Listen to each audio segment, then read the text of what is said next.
Welcome back to another live episode of Dynasty Theory. I'm your host, John Bauer. Find me on X at the Bauer Club. As you can see, I'm not joined by Mitch. I am not joined by Dan, but man, we got a handsome guest tonight, guys.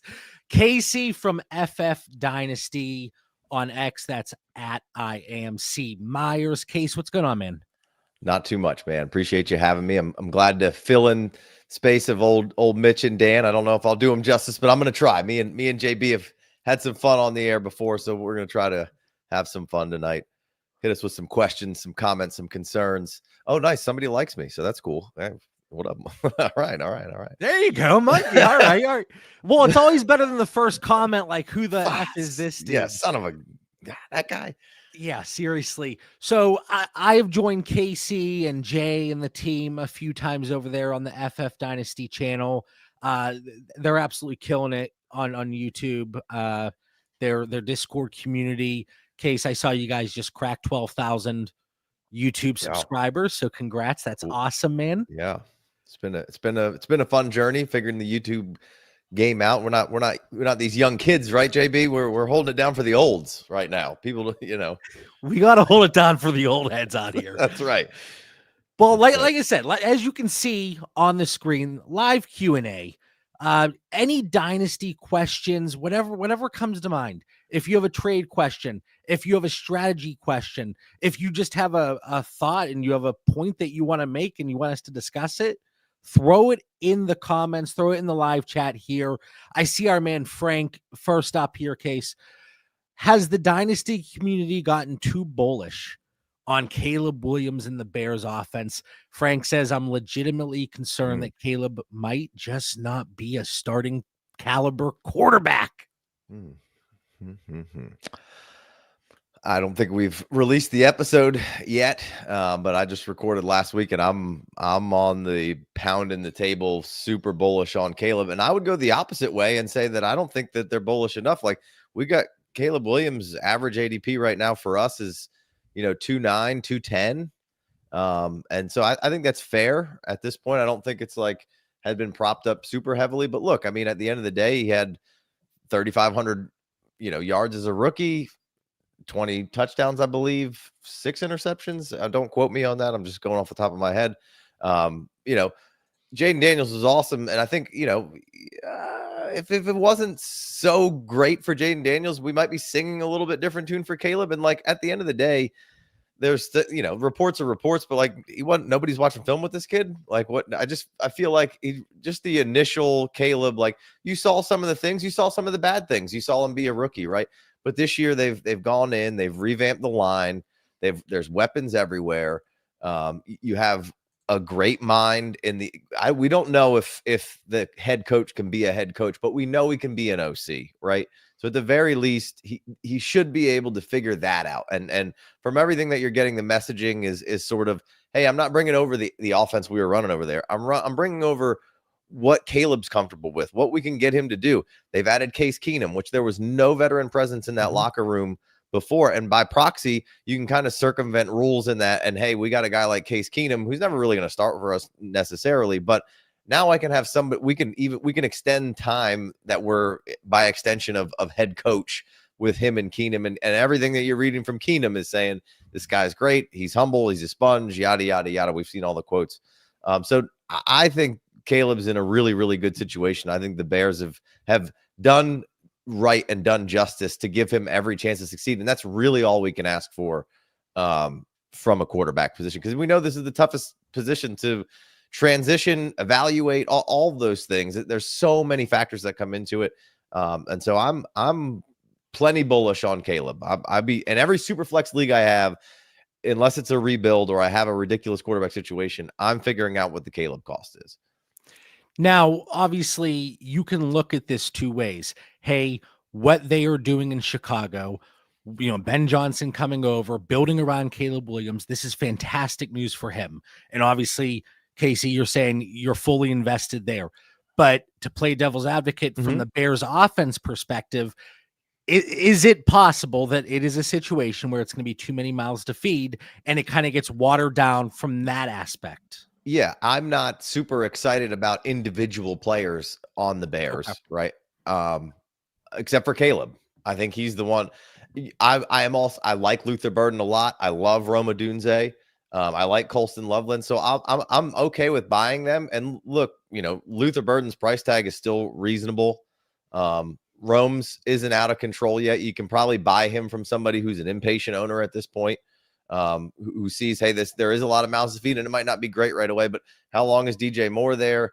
And then if Caleb does take a step forward, there probably is, with a good quarterback and a good system, you can probably prop 3 guys up, right? So no, I don't. I am certainly. I'm not like, oh, Colston Loveland's going to come out and I don't know who's going to crush. I think by proxy, Caleb gets the best of this situation. If you had to, so at their price tags, Roma Dunze, Dynasty wide receiver 19, and I'm pulling this from Dynasty Data Lab, their ADP, and I'd be interested. You guys do a ton of mock drafts within your Discord community. You build your FF Dynasty ADP. Do you have that handy right now by chance? Yeah, he's wide receiver 19, 412. So it spot on with the larger community, if you will. So Roma Dunze at wide receiver 19 or DJ Moore at wide receiver 25. A couple of weeks ago, Mitch and I did an episode about the better value in the same wide receiver room. Who would you rather invest in? Because, like, yeah, the wide receiver ranking not too far apart, but right around, let's see here, round and a half difference in ADP.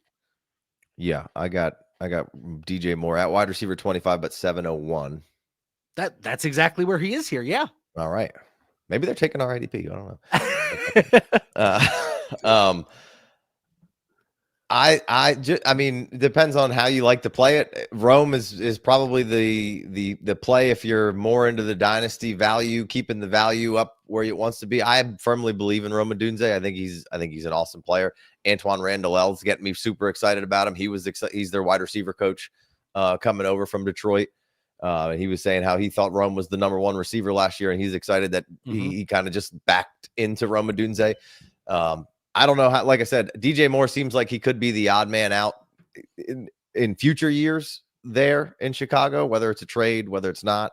I think I'd probably rather invest in Rome, although I do like the cost of DJ Moore, right? So that's kind of where I stand on that. Skipping around a little bit, not going to ignore any questions here, but just piggybacking off of the Bears discussion from Josh. Are you concerned about Rome's year 1 metrics? And then what are his performance expectations in year 2 for you? I don't see, I mean, when I watched the tape of Roma Dunze, there was plenty of options of getting open, right? So that to me doesn't bother me, right? I think he's going to be able to operate in an NFL offense. I think last year it was just, again, I don't think there was a stretch where Thomas Brown was just the OC for that offense and wasn't the head coach. And you saw some functionality starting to happen in the offense. And I think that's what you see kind of moving forward here. And I think Roma Dunze is going to be a big part of that. Am I terribly concerned of the dumpster fire of what it was last year? What were DJ Moore's metrics? Probably not great. I know there was a ton of screens in there. And if you take out the screen yards and plays for DJ, not a pretty picture, right? And then you could see DJ Moore was, body language was terrible last year. He was frustrated with what was going on, whether it was Caleb, the situation, all of the above.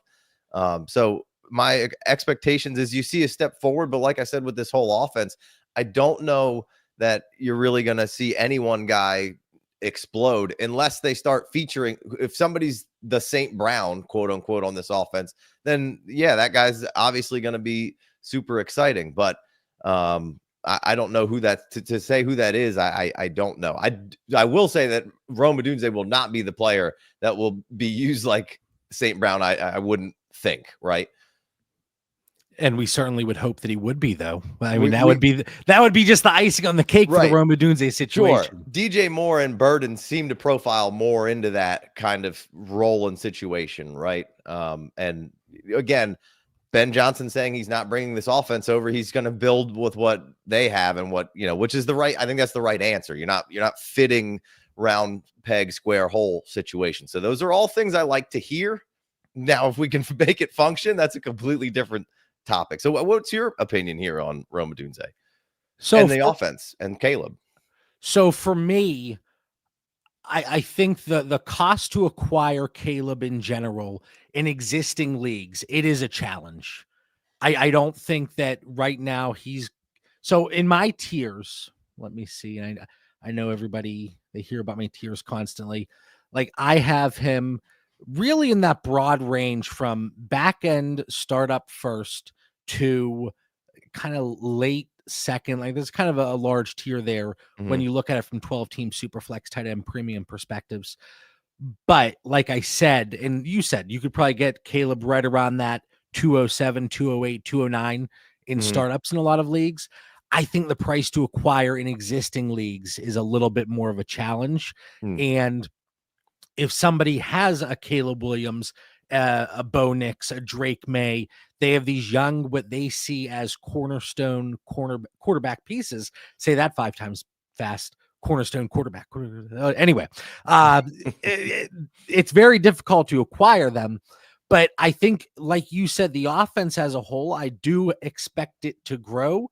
And you would think it should, right? With Ben Johnson coming over, saying all the right things. We see so many coaches, and you mentioned this, they want the players when they come over to fit into their scheme, their offense, as opposed to tailoring an offense around the skills of the players that you have. So if that can be done, I do like this was a conversation that happened in the DD Fantasy Football Discord community about DJ Moore, and a lot of people out on him at cost. Right. I think he's the one. Like I still think he can outperform Rome Odunze here in 2025. I don't think DJ Moore, yes, it was not a great season. You mentioned the percentage of the yards and the opportunities that came from screens. And if you remove that, it seems like he was being schemed up a little bit more and things weren't really happening down the field. But I like DJ Moore at cost. I just took him in a startup that I'm in right now. Colston Loveland. I like Colston Loveland a lot, but I'm not saying his price is going to drop from this year to next, because if you invested in him, you probably have that expectation that year one's not going to be great. So but that's my expectation. I don't think year one is going to be great for Colston Loveland. And I think Rome Odunze, I think it's going to be hard for him to crack top 24. And if that's the case, you're riding on that dynasty value, that dynasty hype.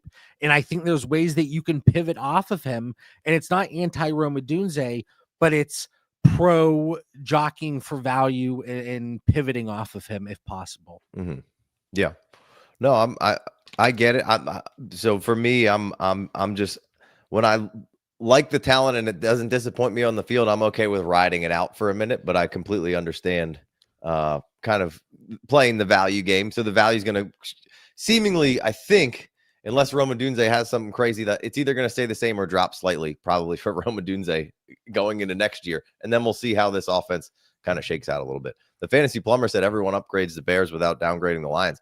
I am with you. I think that now they're Pro Bowl center retires. Right. I'm very pessimistic of how that offense functions. Like St. Brown's always been safe, and I love St. Brown, but he's now, I'm like, what happens now? Like, how does this offense function?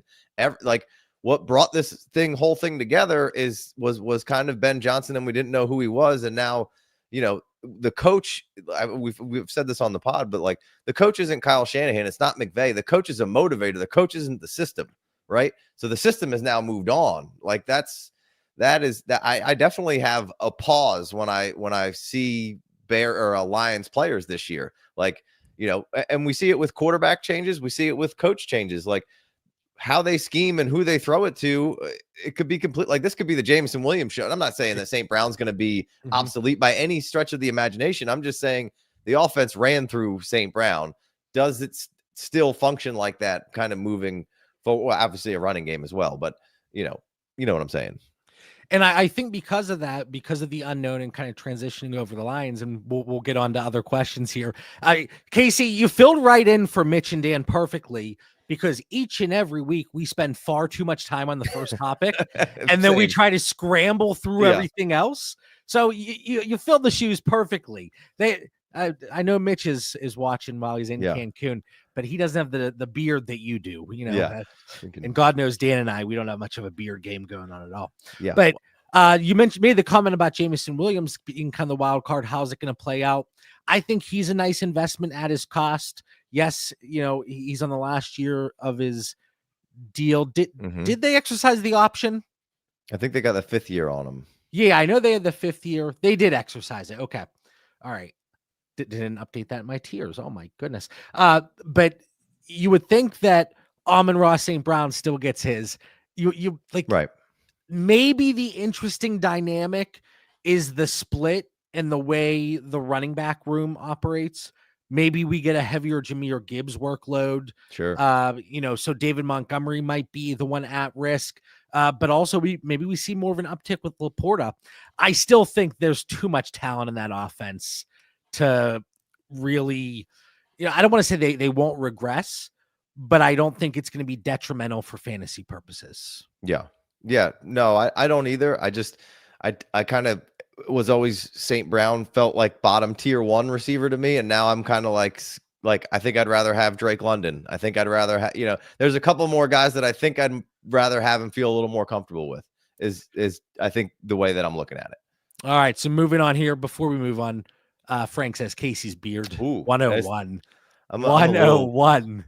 I didn't even line it up today. That's all right. Like Frank, we appreciate you, man. All right. Another one from Frank. Casey, do you have a general rule of thumb on roster construction with respect to certain positions? For example, do you tend to roster more backup quarterbacks or running backs versus wide receivers and tight ends? Just like in a startup or just in general? Let's say in a startup, you're attacking it from the get-go. I don't really come into too many drafts with a set plan. I kind of, sounds cliche, but like depending on the room, people are going to give you different things. Runs are going to happen at different times. And year to year it changes. And we've been doing the ADP thing for a while, a couple of years. And like this year, I kind of love that like 4 to 6 round quarterback. So like, I don't feel like I have to go as hard in the paint with quarterbacks right now. Like, and that always shifts. Right now, it feels like almost the wide receivers dry up maybe a little faster than all of a sudden you're looking around and you're like, this isn't that much fun anymore at this round. So I would say depending on like, we do a lot of 3rd round reversals. Like if it's a 3rd round reversal, I'm almost okay with skipping out on a quarterback. I'd rather like almost double up on 2 skills kind of right there. And then in the 3rd and 4th, 5th, figure out my quarterback situation. I would say I'm not robust quarterbacky. I'm okay with playing, kind of ragtag bunch of 2s. If I'd like an anchor 1 would be nice. But no, I don't have a firm and hard system of I'm 0 running back and like, hey, when everybody was going 0, that's when I'll pivot and say I'll go robust. And that's kind of I have some teams that have so many running, like so many higher end running backs. Right.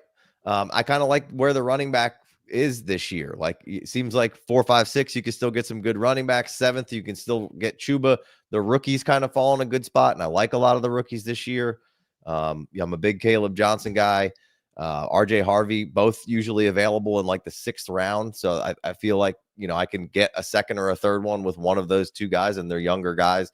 I just feel like and Quinshawn Judkins is usually around there. So, I'm not like, grab a bunch of quarterbacks at the end, which I will. I don't mind grabbing, Milton's and Daniel Jones's. And that was my follow-up question for you. Outside of like even outside of the middle rounds of startups, do you tend to gravitate more towards a position when you're hitting like 16th round, 17th, 18th, and beyond? Probably running back and quarterback there. Like I'll grab Marshawn Lloyd, and then I'll grab Spencer Rattler or something, or somebody like, I don't know where Rattler's going to be, but just as an example, or Joe Milton. Not super fun right now, or Daniel Jones. Like I don't mind grabbing Daniel Jones, Sam Howell, like. Those kind of guys, as we start getting into that 18th, 19th round of startups, it's typically going to be running backs and quarterbacks there. But there's guys I like Kayshon Boutte and Malik Washington, some of those deeper staff wide receivers, but definitely I'm trying to get those second and third running backs on teams that I like Jordan James and Garendo in the 50, you know what I mean? So that's how about you? Where are you at with that? No, so I'm fairly similar from the running back. Obviously Scott on DD Fantasy, like he's big into the quarterback and running back towards the tail end, and obviously depending on league dynamic and the format, it does shift a little bit. But I do tend to go a little bit more running back and quarterback. But also the way that I approach the beginning of the draft kind of dictates how I do things later. Like if there's a startup and the way the positional runs went, if it's a heavy tight end premium league and I kind of got left in the dust and I went for positional value elsewhere, I might load up on Jawan Johnson, Hunter Henry, Tyler Conklin, those types of guys.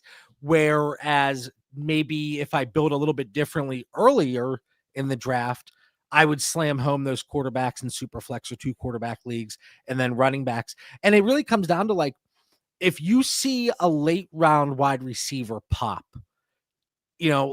especially if it's a little bit older, like let's say a Nick Westbrook comes out and pops off a few decent games like we saw last year. Sure. What's his value ever going to be? Right. Maybe you get a third, but let's say Joe Milton gets thrust into the starting lineup. You're getting a hell of a lot more than a third. Yeah. I like that. The tight end position is a good one. Like if I anchor down, if I have McBride, and then let's say I hit somebody else there in like this 7th, like say I got Ingram or something, I'm probably not even going to look really at tight end unless it becomes a good value, super late. So that's a good point of, and same thing. Like if I anchored on running back kind of hard and heavy early, like it might be more, I might take some more, especially if it's like 3 wide receivers or something and the value just wasn't on the receivers. It might be, I don't want to take a bunch of Nick Westbrook Akines, but like Pop Douglas is late right now. Like guys who could maybe, what I like to do in that circumstance is where the dynamic of the offense isn't really, the ecosystem hasn't been figured out as far as the wide receiver pecking order, right?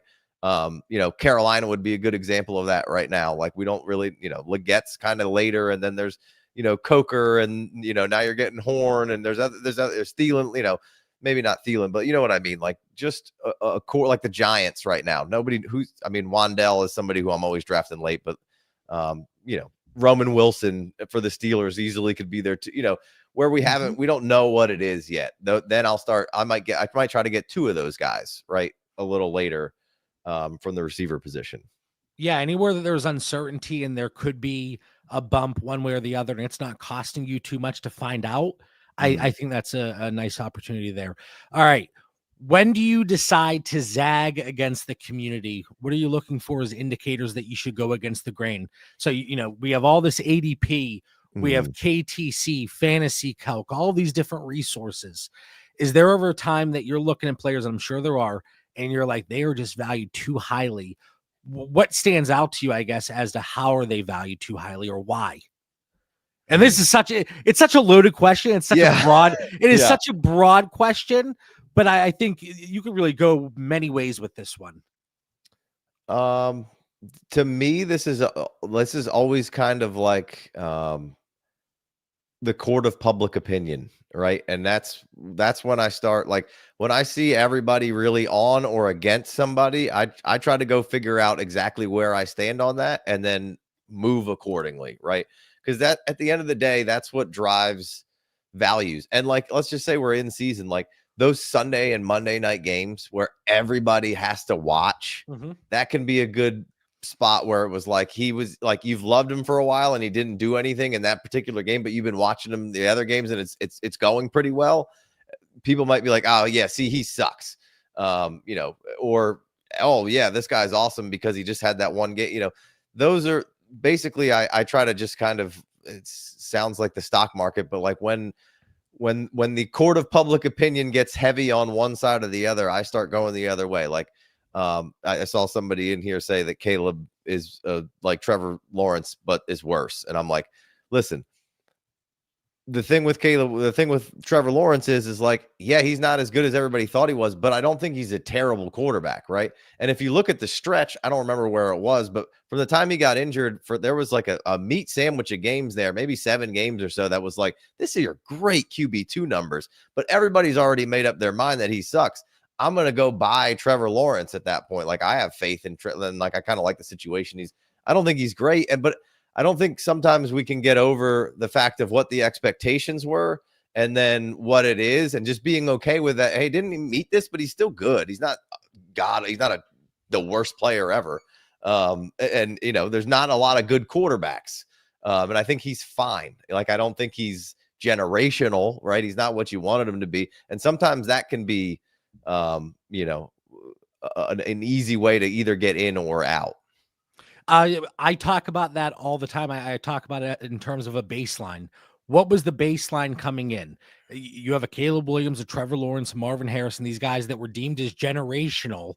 Mm-hmm. And when they don't live up to the billing immediately, well, they had that higher baseline. The expectation was higher. And while they might have still been okay, they did not meet expectations. Right. Whereas if you have a player that was going later in rookie drafts or later in startup drafts, and they performed at a similar, from a similar production standpoint, well, they're going to get a little bit more leeway, and they're probably going to get more of a bump because they were coming in from a little bit lower. But I think one way to look at this, what are some key indicators that, maybe you should go against the grain?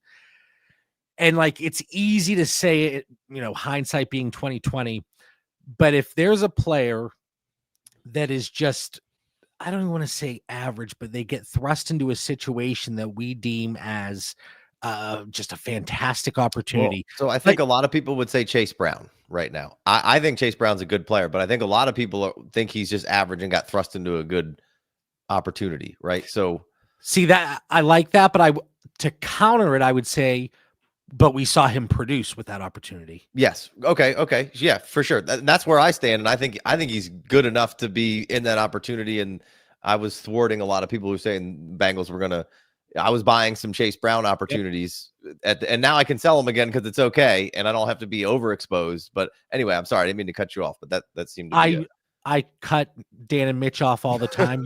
You're here to defend their honor, and I love it. But I like, in my mind, I was thinking Zamir White.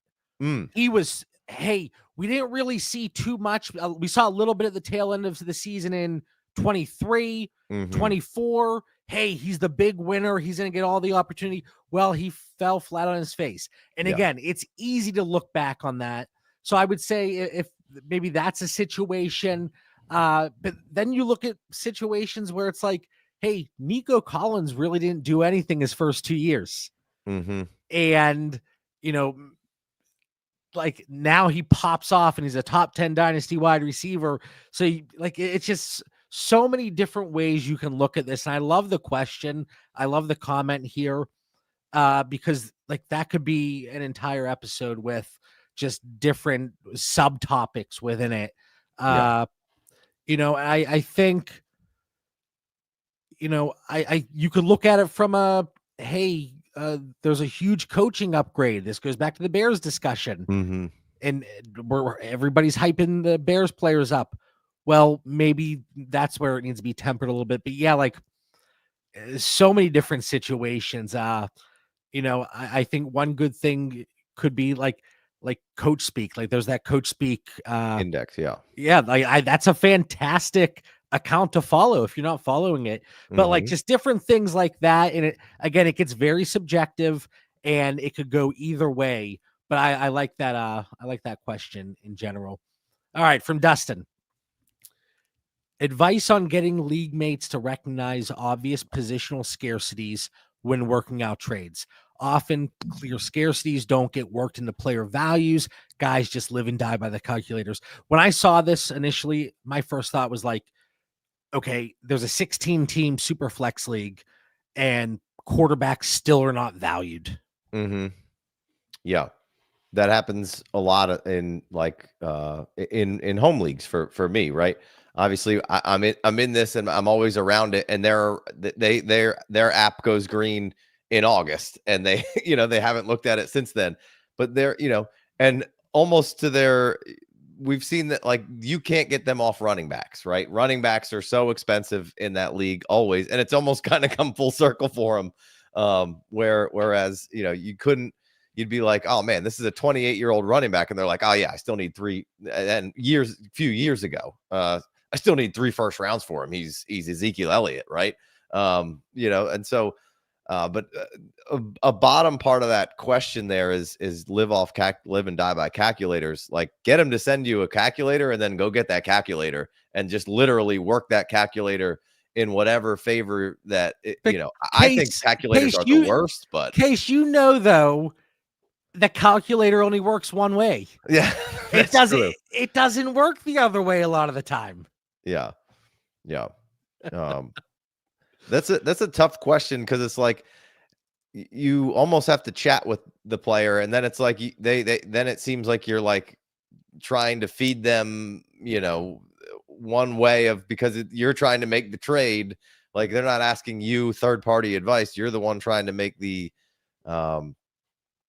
the deal happen, and you're trying to like coach. Like, I'll screenshot people like ADP and be like, hey, this is, especially like in the more home leagues where it's like people that are, they're not in it all the time, so they don't exactly know where things are. Like, look, we're 5 rounds in between startup value here, and you're telling me it's this, and I'm trying to tell you like it's not really, and like I'm not trying to get you here. I'm just trying to make this a little. Can we get a little closer somehow?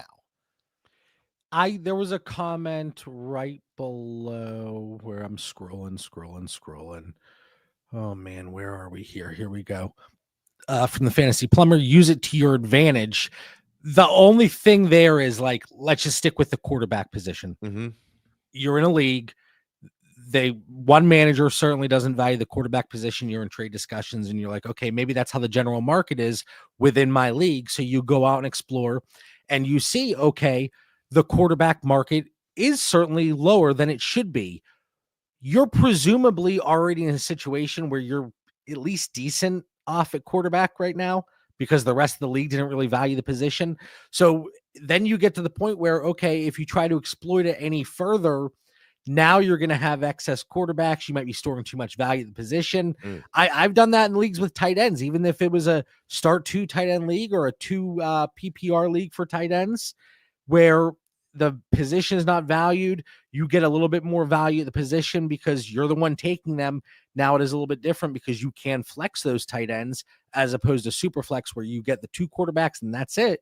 Mm-hmm. But there still is that difficulty. Yeah, you could take advantage and use it to your advantage, like the plumber here says, but it can only go so far, in my opinion. Yeah, and I've found playing super flex leagues, like just sticking with the quarterback thing, people really not understanding the value, but then when it's their quarterback, all of a sudden they understand the value. You know what I mean? So it's sometimes it's really hard to get them with that. But to your point of like knowing who drafts what, where, when, how, it can certainly be used to your advantage, right? They like this certain archetype of player. They either like I'm a yak kind of guy, like, so Luther Burden, Zay Flowers, those kind of guys recently have been, they get my blood pumping. Other guys, Big Co on the show, he still loves the 6'4", 220 kind of guy. So those are all things that you file away, almost keeping like a little journal of sorts of who likes what, who takes what, where. Oh, this guy always drafts running backs. Oh, this guy's, you know what I mean? So no, knowing league tendencies and league mate tendencies, it really can go a long way. And, before I get to Mark's question here, Mark, thank you very much. There are certain league mates where this goes with knowing tendencies. I know their first offer is not going to be their best. And I know if I keep them engaged, we might not get there necessarily, but there's going to be that improvement. And there's some league mates I know, they send close to their best and final right off the bat. So if we're far apart right there, I can walk away. But like knowing those tendencies and how the different league mates react in situations, yes, it takes a little bit more effort, especially if you're in more leagues, but it can go a long way. All right, Casey, from Mark here. 12-team Superflex start 12. Trade Justin Jefferson for Nico and Rashee Rice. What did he say? Start 12? Start 12. Pretty big lineup. What you think? You got a quick lean on this? I'm taking the package. 12-team start 12, 144 starters there. Yes, Jefferson is absolutely fantastic, but Nico, he's right. I'm not saying he is a top tier wide receiver, but I think he's right there. Yeah. Yeah. The fact that, both Nico and Rice have some competition in there waters it down just a little for me, but the bigger league, like both Nico and Rice can be in the tight end or the wide receiver 1 conversation and the top 5 of that conversation. So, I just so happen to really like both of those guys. And I was a big Rashee guy, staying pretty strong with him. So, yeah, I'm with you, especially with the bigger format there. I think the 2 possible. So I don't know if it's start 3 wide receivers or not, but that it really doesn't matter. If you're starting 12, there has to be some serious flex and maybe 3 wide receivers at that point. So I'm okay with it. Yeah. Any McCarthy? You in on McCarthy? You out on McCarthy? What do you think there? I like McCarthy at his price still. Like he overall fantasy calc positional value, he's quarterback 16, 42nd overall. Casey, I would like you in that offense. yeah. Anybody that gets thrown in, Mullins, Dobbs, it doesn't matter. Like that's another one. Maybe he favors. I'm not saying he's going to favor Addison or Hawkinson over Jefferson, but maybe it shifts a little bit. But overall, for McCarthy in that system with those weapons, I think he's going to have every opportunity to thrive there. And I like the idea of trying to tear down from if you can you should be able to get a Drake or move Drake May for JJ McCarthy plus and a decent plus. I'm not saying just dump him. Yeah, right. But yeah, I didn't even need to introduce you tonight. We already got people in the chat that say, what is good? I can't do it like you. Yeah, I appreciate it. Well, here, this is perfect from Kevin. Thoughts on Jordan Addison this year? Think he is the one that loses first year with JJ? Worried about his value hit? I'm probably the most worried about Hawkinson, even though I really like Hawkinson. So and because of the way the tight end market, I think bottom falls out real quick. I'm still very interested in Hawkinson. I think Addison's going to be fine. And I mentioned it earlier. You just talked about it. When you have a quarterback change, how they see the field and what they like, it can be a little different. Justin Jefferson's still going to get his, like you said. But I think we're going to be, if McCarthy can play half decent football, I don't think we need to worry about Addison. I think he's going to be. Let's see the price on Addison right now. I think 704 wide receiver 27. So I think that's fine. Terry McLaurin, George Pickens, DK Metcalf, Jordan Addison. They're all in that mix for could be a fantasy wide receiver 2, probably lower end, but really wide receiver 20, wide receiver 35 on a per game basis. Does it truly matter? I think they're all interchangeable. They're all kind of decent players. And that's probably where Jordan Addison falls, right? Low end wide receiver 2 upside, mid wide receiver 3. But we know high touchdown rate, big play upside. That's Jordan Addison. Yeah. I think he's him and Devonta Smith are the best Robins, I think, in the game. As far as they're not Batmans, but they're awesome Robins.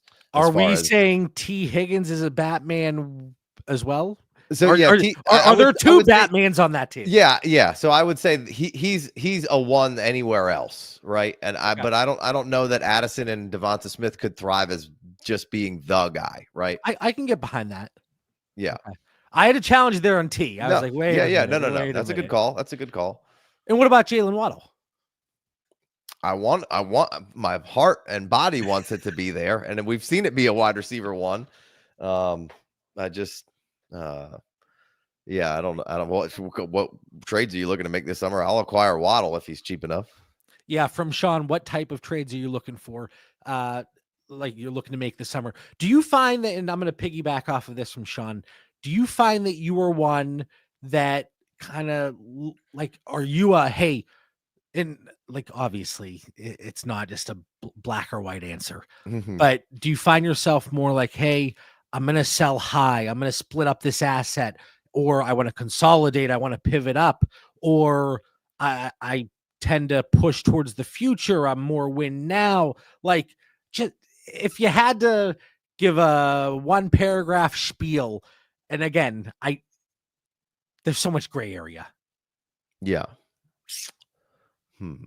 Repeat the question a little bit here. You didn't follow that convoluted question for me? No, Come on. not 100%. What is the structure of the deal that you typically are looking to make, at least during the summer as we're going into the season?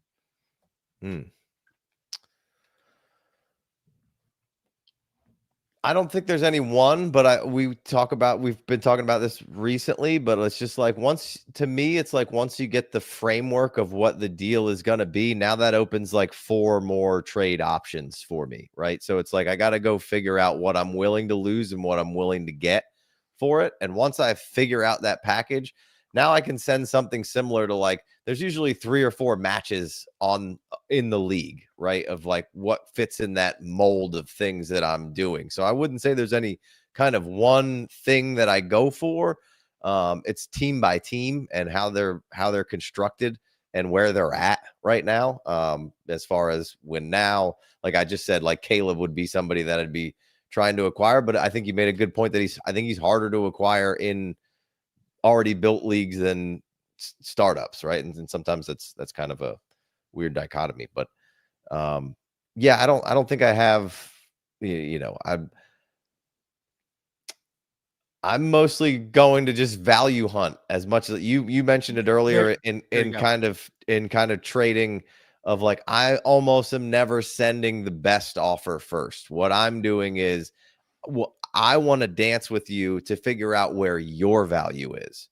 And that's, I need to figure out where your evaluation and your market is. So now I can start picking up little micro wins of the, hey, if I'm putting together this package and I keep throwing in, let's just use Keaton Mitchell for an example as a throw in, right? And he keeps getting taken out of the deal, then you have some value on Keaton Mitchell, right? If he keeps staying in the deal, then I know there's no value on Keaton Mitchell, and I can pretty much always get Keaton Mitchell in this deal. And just using him as an example as throw-in. So like just dancing around. Hey, and we talked about it earlier. Like, do you value the quarterback, the running back? Are you undervalue? So like I usually start with a fair offer, but below what I'd be kind of willing to do. And then we start going back and forth on the pieces. So I'm just trying to find who's, and typically I'll start with the court of public opinion over the summer of who's hot, who's not, right? And I'll usually go after, like Trevor Lawrence would be somebody who I would be down to trade for if I need a QB2 on a team right now, right? So how about you? Again, like so many of these questions are fantastic questions, but they could be interpreted so many different ways and they could be an entire episode. So the guys here are making it easy for me for future episodes because I could just snag these questions. Boom.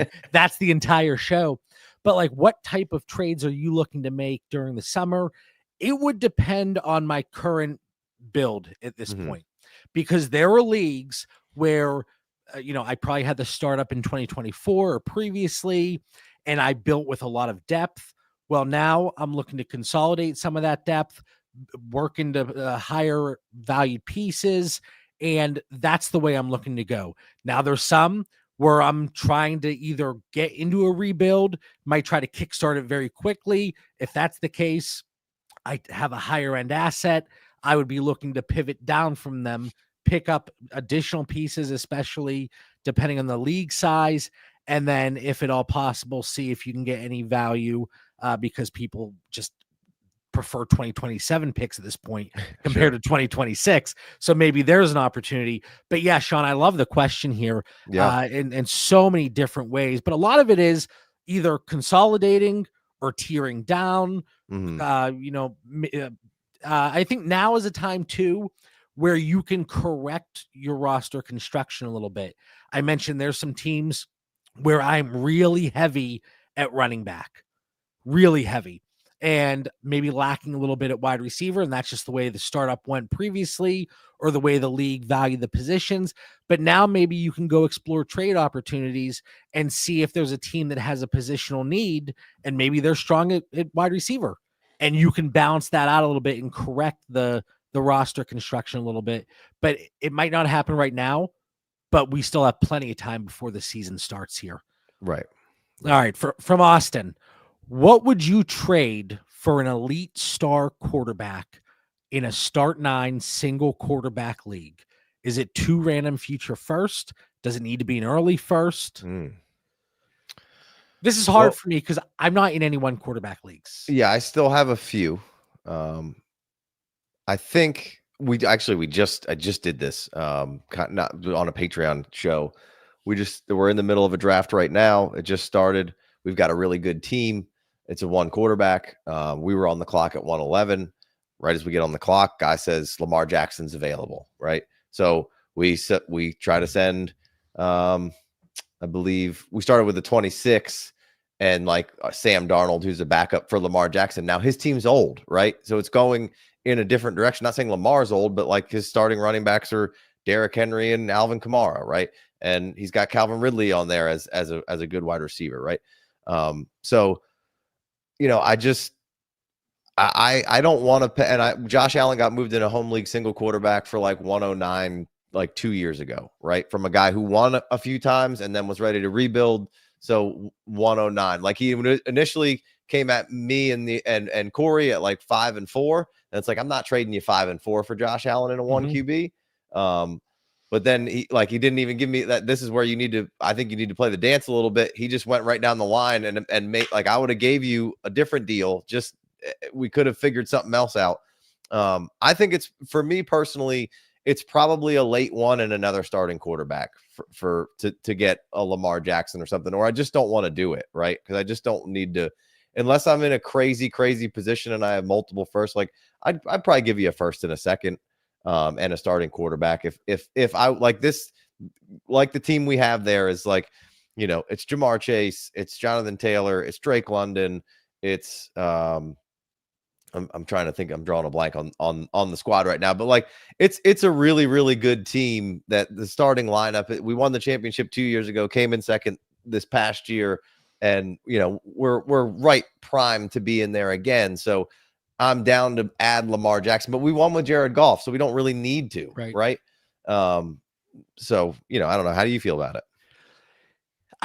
I think who you currently have at your quarterback position is going to be part of it. With it being a start 9, more willing to consolidate assets. If you're looking to move to future first, you would assume that your team is in a decent spot and that upgrade should be able to push you over the top. So how important is it to you to get that positional advantage? If you were rolling out a Jordan Love last year, and I'm just pulling this from Fantasy Pros, at 16.3 points per game.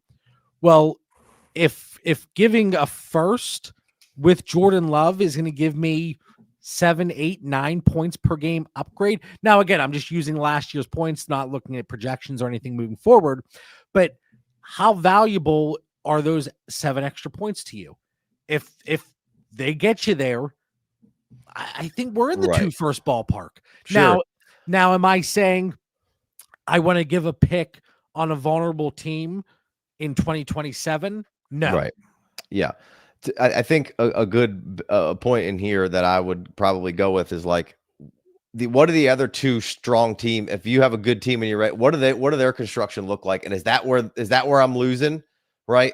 Can I not make up that difference anymore? Do I need it? Then maybe I do pay the 2 firsts, right? Do I need, because am I getting beat by Josh Allen every year? Right. And I just can't quite get over that hump because I have Jared Goff. And when he has a down game, he doesn't have the rushing floor. Right. So I think that's a valid kind of point there. But yeah, so Austin, without any other context, I'd be willing to give the 2 future firsts, assuming you can afford it. And, hey, we might be having this conversation and it doesn't even get done. Like, like Right. you might try it. That happens all the time. We'll get trade questions and I'm like, oh my God, smash that. And they're like, well, I didn't send it yet. I'm thinking about sending it. And it's like, okay, well, if they accept it, I love it. So fantastic question, Austin, here. Actually, before we get to Grant, I see the follow-up here. Sitting with Allen and Lamar, this is a follow-up from Austin. Chase, Lamb, Amon-Ra St. Brown, CMC, Kyron, Kamara, Swift, Etienne, Kittle, and Engram. So is this what you would need to move them, I guess? Okay. Yeah, I mean, I don't want to stash both of those. Like, yeah, it's my opponent doesn't have them. Right. But like, woo! Oof, sorry. Woo, squeaky Mike. Yeah. Yeah. You need to get some, you need to lube that baby Yeah. up. Yeah, sure do. Yeah, I'd be shopping one of the quarterbacks. Yeah, and if that's the case, then like would you like if you're on like would you take I don't know if it's PPR or not, but would you like if you're on the clock at 1-8 and you could get RJ Harvey and swap one of those guys out and then maybe a little sprinkle of a second next year, is that worth it like, you know what I mean? That's a really good team. I don't know. Is it would that make any sense to you there, JB, or no? You want I would be more inclined to do something like that, or for a veteran, not saying a crusty veteran, but a veteran nonetheless, with that team, as opposed to going the future pick directionally. That's a strong core, so that's the way I would go. But again, thank you, Austin, for that question. Grant, thank you. 12 team, start 10. Super flex, start 3 wide receivers. Tiered PPR, so we got 0.5 for running back, 1 for wide receiver, 1.5 for tight end. Gibbs or Brian Thomas and a 26 second. The other wide receivers are Neighbors, T-Mac, T. Grant needs a running back. He says he's got Harvey, Scatterbo, Tootin, and Mason. Oh, I like Harvey. I do like Harvey, and it's you get a wait. What was it? It's tiered PPR. It is tiered PPR. I'm seeing smash Gibbs. See, late second. I think I'm taking Gibbs. I think I'm taking Gibbs there. I'm fine with Gibbs there. I think it's far closer. The plumber is flushing that toilet on that trade. Just boom, done. Not even thinking about it. Yeah. So yeah, let's go Gibbs. I'm good with Gibbs. Yeah, I like Gibbs there. And we mentioned it earlier. Does the dynamic of that backfield shift a little bit? Is it a little more Gibbs this year than Monty with a new coordinator? You know what I mean? Mm-hmm. So yeah, Gibbs still super young too. See some Jawan Jennings love. I like Jawan Jennings. Let's see here. I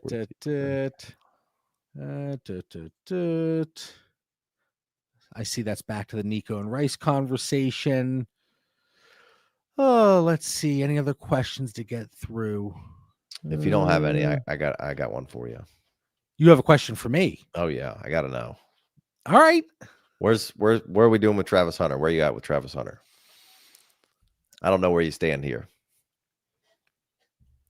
I have him tiered together with Tet, and that's like the cop-out answer. Yeah.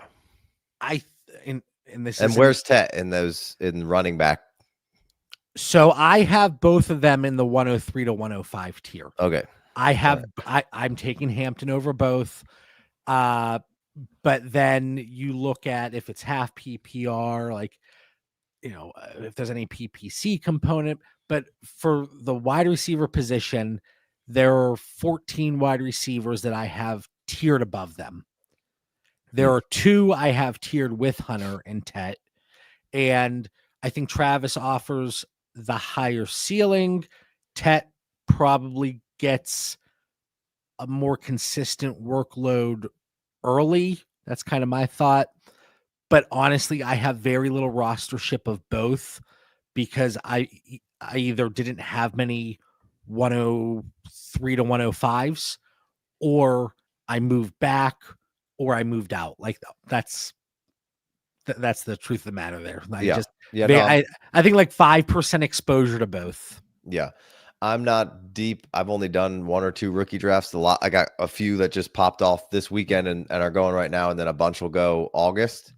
I like the later rookie draft personally, so I'm not quite there, but I'm with you. I will probably be trading out of that area and just moving back and getting the Harveys and Caleb Johnsons for me. It's nothing against. I think Travis Hunter is a tremendous talent. I just think this is a lot to figure out and manage and to get to the seal. Like we went from 0 to 1,000 so fast on him that I'm cautiously optimistic more so. Like I love the talent. I love what it could be. I think I'd rather trade back, gain a little bit of asset and then just take like an RJ Harvey or something. Josh ribbing me here. No fence sitting. It's kind of an ongoing thing. I like to sit on the fence, like to hedge a little bit. Sure. I think Travis Hunter is a little bit overvalued. He's coming in on Fantasy Calc wide receiver 13. I'm not there on him. Yeah, he's going in 4th rounds of startups. I'm like, I'm good. Yeah, I'm not there for him. So if I got to say at his price, I don't like it. In startups, and then certainly on the trade market post rookie drafts. Let's see here. Ooh, Coker better than Tet, Fantasy Plumber. Oh, there we go. That's strong crack there. There we go. BTJ and Coker. Ed says I got Hunter at 109. I'm in on that. I have no issue with that there. Yeah. Let me see here. I got a taxi quads question from earlier. I didn't see that. Yeah. How do you adjust your rankings for no PPR? I don't play it. Never heard of it. Who this? Yeah, like no PPR. Like the guys that really suffer are the ones that are getting high volume, lower ADOT, minimal usage, like inside the 20, inside the 10, that are getting you the high touchdown upside. DJ Moore last year. DJ, yeah, like those are the guys that suffer. I want the higher ADOT guys. I want the guys that are giving me that touchdown potential.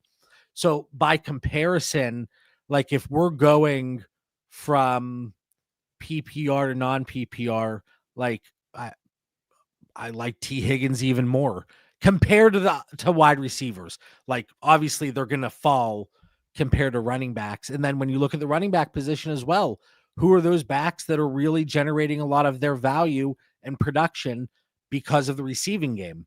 Like a Derrick Henry in non-PPR, holy moly, like that's what I want, you know. So by comparison, you're getting that elevation there. Let me see. Yeah, let's get from Charming Thick.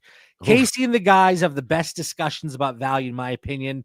The Dynasty mock drafts always are saying the same things. I'm thinking, appreciate y'all. There you go. Well, I thank you. I mean, confirmation bias is always good. Oh, Frank coming in hot. Casey was one of the Casey, I thought I was having you on as a guest here. I didn't realize this was just to feed your ego. The beard has just been getting bigger and bigger as this episode's gone. Casey, one of the only creators plugged in to buy Chase Brown pre-draft, was a great call.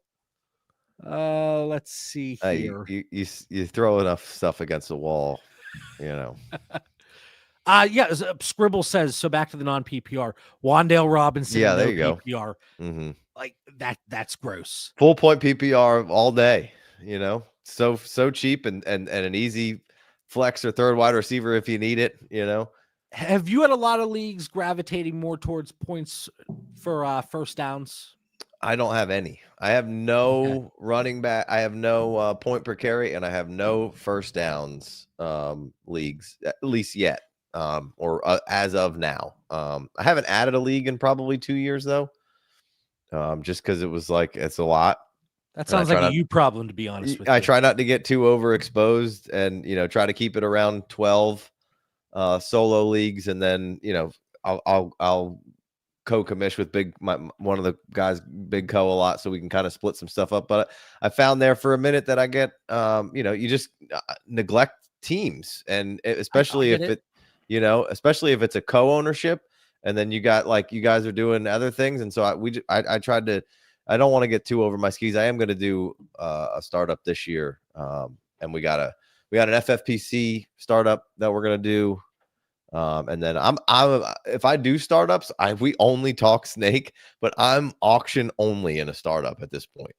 Like I love here. That's perfect. From Wyatt here, did my first ever 12x10 auction, PPR 6-point touchdowns, super flex, JJ McCarthy and Dak at quarterback, Bucky, Chuba, Harvey, Caleb at running back, and Njoku and Terrence Ferguson at tight end, and then Neighbors, Ladd, JMO, Ridley, Sutton, Jennings, Kyle Williams. I like that team. Oh, love that team. It's always like on the Rams. Okay.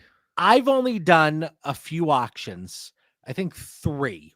And let me tell you, I could write a book and it would be a top seller on how not to handle an auction draft. Whatever I did, you don't do it. Don't do it. I either blow my load way too early or I have too much money left over at the end. So in all 3 situations, granted, one was my very first startup ever. It was that's tough. It was my the couple friends. It was here in Pittsburgh. Hey, let's do an auction. And I was it live? It was. We all got together, and I was very anti Superflex. Young John same. John was very naive. Took me a while. I was behind. No, I don't want to do. What do you mean Superflex? What does that even mean? I don't want that. Anyway, with all 3 auction leagues, I took a while to dig out. One of them in very good shape right now. One still digging. One, I think we're turning the corner a little bit. But yeah, they would be a top seller. What not to do? Yeah, the thing about auction leagues is it's really hard to tell you what to do unless you're like kind of in one and it's happening, right? And then you can kind of theorize it as it's going through. But it's a really hard thing to like make. You can't do auction mocks really, you know, and really get and I love an in-person mock, but I like a good proxy 12-hour clock changes when the new owner takes over. And so you can, you know, that's my preferred way to do a startup, even though it's such a weird thing. Cause I feel like I spend so much time talking snake. And then it's like, if it's like, oh, what's the startup snake? Now I'm good. Pass. No, I get it. There, like the auction drafts, like I had an absolute blast, especially like the last one I did. It was with some folks in the DD Fantasy Football Discord community, and but like I left the draft and I messaged Mitch right away. I'm like, whoa, this is shit. Like what is this? Here, this is from Adam. 12 team super flex, start 9, 0.5 PPR, half point tight end premium. And we're doing the PPC, but just 0.1. He has Caleb and Kyler, and then he sent Penix, Howell in a third for Geno, Shuck in a 27 first. Then sent Shuck in a 28 third for Ridley, Judy in a 28 third. How we feel? I mean, I love the like. I need to draw like a map here of the progression of the trades, but I like the end result, especially with having 2 of those higher end quarterbacks there. Like you don't need to have a Penix as your quarterback 3, in my opinion. No, I think personally I'm doing something else with Penix there though. But with it, so ultimately this is Penix for Geno, Ridley, Judy, and the 27 first. Yeah. Now it is 0.5 PPR and only start 9. Yeah.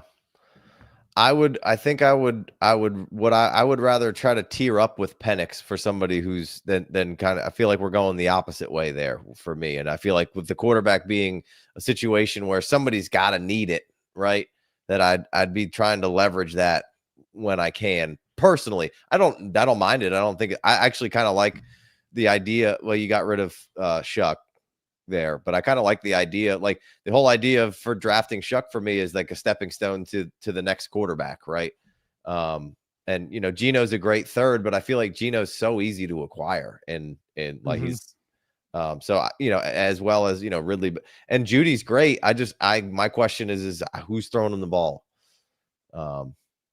He said, oh wait, he start said 11. That changes the math a little bit. So it's Ridley, Judy, Geno, and the first. Okay. When you have Caleb and Kyler. Now let's pretend Adam did explore trade up opportunities. Sure. They weren't there. Weren't happening. Yeah. You feel a little bit better about it then? Yeah. I mean, again, I don't hate it. I don't mind it. I think Judy and Ridley, I love Ridley this year. He's definitely one of my favorite, like cheaper buys to fortify a good win now roster. And Judy, how do you feel about Judy right now? Because he's kind of got some capital where he's like kind of sitting there and it's like he's kind of fun. But I don't know if I want to pull the trigger or not. Were you in Judy before he left the Broncos? Were you never a Judy guy? What was your stance on Judy and how you feeling this year? When he was with Denver, I leaned more Courtland Sutton. When Judy left, I'm going to make this about Courtland Sutton. Let's ignore Jerry Judy for a minute now. But Jerry Judy, fantastic spots last year, obviously, like tail end of the season, whatever, sure. Like second half of the season, fantastic. But now you're going in with Kenny Pickett, Dylan Gabriel, Shador Sanders, Joe Flacco. Like one of them is the odd man out at least. Do they just cut Flacco at this point? They traded for Pickett. That I don't think he's going anywhere. So the quarterback play is a concern. I think you can get Judy at a reasonable price now. He's another one that's going to fall into that bucket. I don't see him as a wide receiver 2 on a per game basis in 2025. Trey Harris or Jerry Judy? I would take Jerry Judy. Jaden Higgins? Jerry Judy. Judy over both of them. So like early second super flex. Yeah, 203 trade for Judy. 203 to 207 range. I have Judy tier with Higgins and Trey Harris, but to give an answer, I would take Judy given the choice over those two. I think I'm taking Trey. I like Trey a lot, so I think I'm taking Trey. I just like the situation a bit more. Obviously, they more running potentially, but I know I like Herbert, and I think Trey can be that great X for them. Higgins, I would Judy. I might take Judy still, and I like Higgins. Like right now on Fantasy Calc, Jerry Judy is above Ricky Pearsall. Brandon Ayuk, Devontae Adams, Chris Godwin, Mike Evans. Ricky Pearsall or Judy? Because I think I'm taking Pearsall. I'm taking all of them over Judy. Okay. Yeah, all right. I have all of them tiered above Judy. Same. Yeah, like Judy's 26 years old. Like obviously you look at the age with a Devontae Adams, Chris Godwin, Mike Evans, but I just it could be an ugly passing game in Cleveland, and David Njoku is going to get 400 fantasy points. So there's not that much to go around for Jerry Judy, honestly. And I like Tillman later. In there, he's just cheap, and I really liked what I saw last year from him. I like Penix a lot.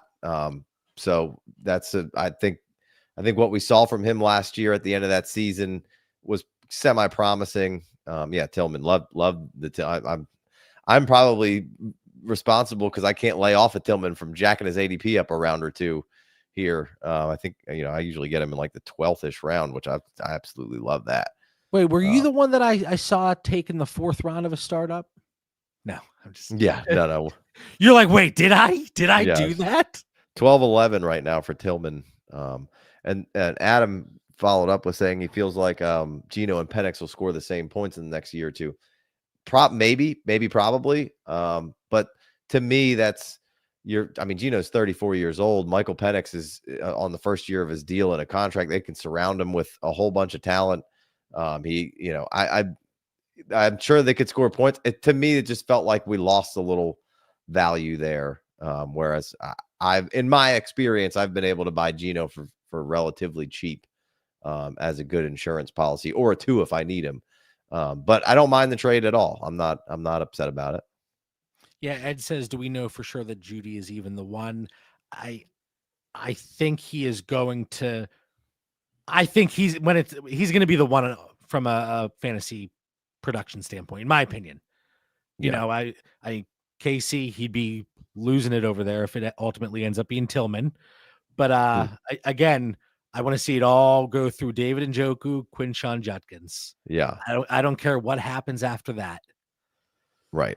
I would love it. I don't know. It would have been interesting to see that with Tillman and Judy down the stretch, if you would have seen both of them stay on the field. So TBD. Yeah, the one game, what week was it? I was shoving Cedric Tillman down like everybody's throat one specific week. And I want to say, hold on, what week was that? It was week 12 against Pittsburgh. Oh, he got hurt. Game concussion. He got hurt, had 2 catches, and I was like, yeah. I don't think I was talking up all this week. That doesn't sound like me. I was like, you got to be freaking kidding me. Yeah. I probably had just traded for Cedric Tillman in that game and threw him in the lineup. And so that was a huge bummer. And then Ed says the gap in ADP is worth the bet on Cedric Tillman. I honestly, like, if you're saying you prefer Tillman at his cost, and ultimately is it going to be a massive gap in production, that's a different conversation. I could get behind that. Yeah, I could definitely get behind that. Yeah. And real quick, just finishing up the Geno to Penix, there's 5 rounds of startup ADP between those guys, right? So it's a big gap to close up. So, well, and we always see that with like weighing the production versus the longevity. And Mitch and I always talk about it. Would you rather, and obviously that's not the Geno Penix conversation here, but would you rather 2 elite years from somebody or 5 mediocre years? You know, like it's like weighing that longevity and slated value versus production. And like you said, I do think Geno and Penix are going to be fairly close together from production standpoint, but from a value dynasty perspective, there, like you said, 5-round gap, there's plenty of value to be had if you're going to pivot. So you got the first Ridley and Judy to fill in that 5-round gap. That's, fair enough. I think that's I think that's nice. Yeah. All right, from Bandy, last question here, and we'll wrap this up. I told Casey I'm shooting for 45 minutes. We could be going all night here. Yeah, I knew that wasn't happening. So. It wasn't. All right, from Bandy, would you guys give up Burden in a mid-second for Jonathan Taylor in a full PPR 0.2 point per rush start 10? Yes. Smash. Obviously, if you're a rebuilder, I guess you could maybe say I go the other way, but the value on JT is still really good that you should be able to flip him for something, if it's not now when he's playing games and he's scoring points, somebody will be like, oh yeah, I need to give you a first plus for JT right now. And his value is slightly deflated, I think, in general. Yeah, he's one of my favorites right now. He's a 4th-round starter pick. I was going to say like late 4th. Hang on, scrolling. 406, right in the middle. Okay, all right. RB9. But yeah, you're getting that 0.2 PPC. 26 years old, hopefully still has a little bit left in him. I know once these running backs hit like 24 at this point, they're pretty much dead in the water. But Case, man, I appreciate you filling in. Nobody wanted to sit here and listen to me talk for an hour and 15 minutes by myself. I know most people know where to find you, all the stuff you guys are working on, but let our listeners know so they can come check out your stuff. Yeah. Probably not on my personal Twitter. Don't use it a whole lot. But go to FFD Twitter. You can check that out. YouTube, we're posting stuff over there. If you're any podcast place, FF Dynasty, check it out. 2, 3, 4 episodes a week. Extra content is on Patreon. There's a free Discord. All the same thing everybody else has. So appreciate you guys. I love coming on and talking to JB here. He's one of my favorite guys to chop it up with in the industry. So when we do a live stream on Monday nights, so my two guys are over there doing it, and I was like, you know what, I'm gonna go hang with JB, hang out. So I was excited to come over here and chit chat with you. Well, I appreciate that. Yeah, it's the first time I've had you over here. We don't typically do guests. It's just kind of But you got three guys, yeah. Yeah, it's tough. We did guests in the past, and yeah, when you're juggling like 4+, like it gets a little challenging. But yeah, you guys do a fantastic job. Like the production value, just absolutely on point. Shout out to Jason. He does all the editing and the production stuff. Fantasy Plumber, I do play drums, so we're right on. We're right on. Right on there. Yeah. So again, the chat was absolutely fantastic. A lot of great questions and topics and things that we could certainly spin off and do entire episodes on. I wish we could have spent more time on some of these tonight and left it a little bit open-ended, but yeah, like chat, absolutely fantastic. Make sure you hit the like button. Make sure you subscribe to the channel. And Casey already gave you all their information. Check out the FF Dynasty crew. For Casey, I'm John Bauer. Catch everybody next week. Peace.